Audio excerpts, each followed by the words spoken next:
नागरिकांच्या मनामनातील आवाज, नाशिक आवाज.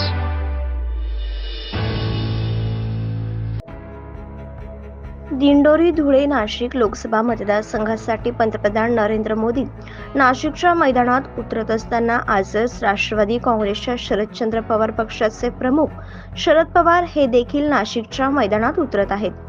त्यांच्या जोडीला शिवसेना उद्धव बाळासाहेब ठाकरे पक्षप्रमुख उद्धव ठाकरे हे देखील असणार असल्याने 5व्या टप्प्याच्या निवडणुकीमध्ये महाराष्ट्रातील राजकारण तापणार असल्याचं दिसून येत आहे. 20 मे रोजी मुंबई, ठाणे, कल्याण, नाशिक, धुळे व दिंडोरी या मतदारसंघासाठी निवडणूक होणार आहे.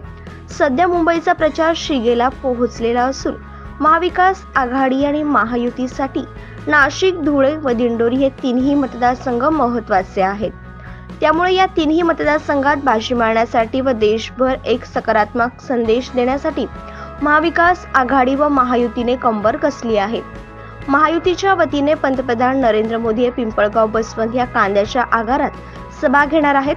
तर आजच खासदार शरद पवार यांच्या देखील दिंडोरी व नाशिकमध्ये सभा होणार आहेत. याच दिवशी उद्धव ठाकरे यांची देखील हुतात्मा अनंत कहाणेरे मैदानावरती सभा होणार असून महाविकास आघाडीच्या वतीने शरद पवार व उद्धव ठाकरे दोघेही एकाच व्यासपीठावरून नाशिककरांना संबोधित करणार आहेत.